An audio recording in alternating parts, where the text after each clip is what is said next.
ወንድ መሆን። ወዳጄ ሱሪ ስላደረክ፣ ጺም ስላበቀልክ፣ ድምጽ ስለጎረበጠ ወንድ ነኝ ብላ አትመካ። ወንድነት ባዮሎጂ ሳይሆን ስነ ልቦና ወይም ማይንድ ሴት ነው። በዚህ ዘመን ብዙ ወንዶች በአካል አድገው በአእምሮ ግን ሕፃን ሆነው ቀርተዋል። እውነተኛ ወንድ ከሆንክ እነዚህን ባህሪያት ትላበሳለህ። አንደኛ፣ ቃል ውል ነው። እውነተኛ ወንድ ቃሉን ያከብራል። እመጣለሁ ካለ ይመጣል፣ አደርገዋለሁ ካለ ያደርጋል። ምክንያት አይደረድርም፣ ሰበብ አይፈጥርም። ቃሉን የሚያጠፍ ወንድ እንደ አየር ሁኔታ የሚቀያየር ነው። ማንም አይተማመንበትም። ክብር ያለው ምላስ ላይ ሳይሆን የተግባር ቃል ላይ ነው። ሁለተኛ፣ ስሜቱን ይገዛል። ሕፃን ልጅ ሲርባው ያለቅሳል፣ ሲናደድ ይጮሃል። እውነተኛ ወንድ ግን ሲናደድ ዝም ይላል፣ ሲርባው ይታገሳል። በየቦታው ስሜቱን አይዘረግፍም።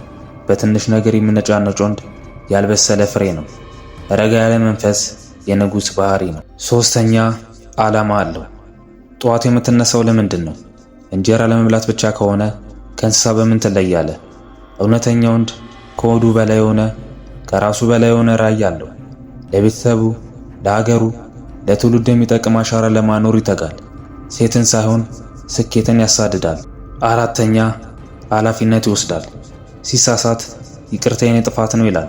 ደካማ ወንድ ግን እሷ ናት፣ መንግስት ነው፣ ጓደኞች ናቸው ብሎ ጣቱን ወደ ሌላ ሰው ይቀስራል። ጥፋትን አምኖ መቀበል የመፍትሄ የመጀመሪያው እርምጃ ነው። ኃላፊነት የሚሰማው ወንድ የቤቱ ምሰሶ ነው። አምስተኛ፣ ድንበር አለው። ማንም በቤቱ፣ በሕይወቱ፣ በክብሩ ላይ እንዲረማመድ አይፈቅድም። ኖ ማለትን አይፈራም። ሰዎቹ እንዲወዱት ብሎ አይሽቆጠቆጥም።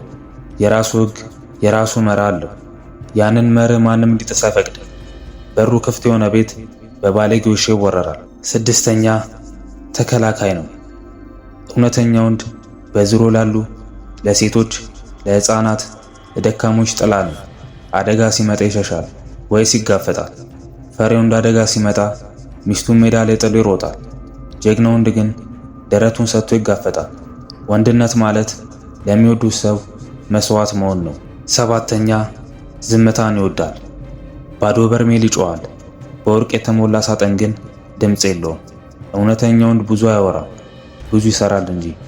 ወሬ ሴቶች የአንዳንድ ሴት ወንዶች መሳሪያ ነው። ዝምታና ስራ ግን የወንድ መሳሪያ ነው። ስምንተኛ፣ መሄድ ከፈለጉ ፍቀድላቸው። ሰዎችን እንዲቆዩ እንዲወዱና እንዲያከብሩ መለመንን አቁም። መሄድ ከፈለጉ ፍቀድላቸው። ያ መግፋት አይደለም፣ መተውም አይደለም።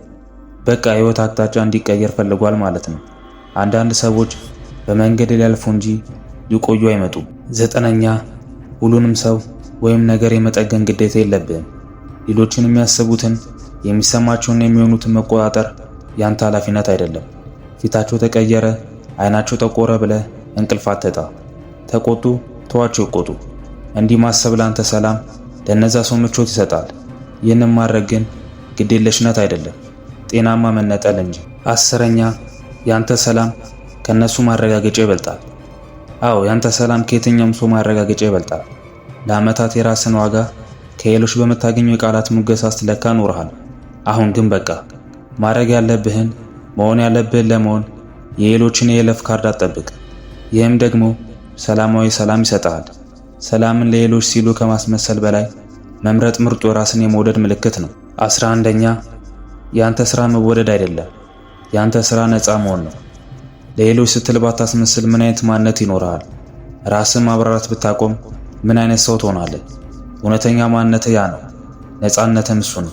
12ኛ፣ አሳንሰው እንዲገምቱ ፍቀድላቸው፣ መስራትህን ግን ቀጥል።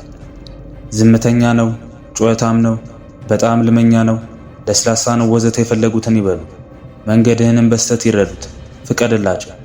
ሰዎች ምቾት እንዲሰማቸው ብለህ ራስን ማሳነስ አይጠበቅብህም። እንደሆንኮ ቀጥል፣ ማደግህን ቀጥል። ሕይወት ራሱ ጎልቶ የሚሰማ ምላሽ ይሁን። ወንድሜ፣ ወንድነት ከባድ ሸክም ነው፣ ግን ክብሩም ሸክም ነው። ዓለም የምትቆመው፣ ቤተሰብ የሚጸናው፣ ሀገር የምታድገው በእውነተኛ ወንዶች ትከሻ ላይ ነው። ትከሻ ይጠንክር፣ ሕፃኑን አትቅር። ሱሪን ጠበቅ አድርግና ወደ ሜዳው ግባ።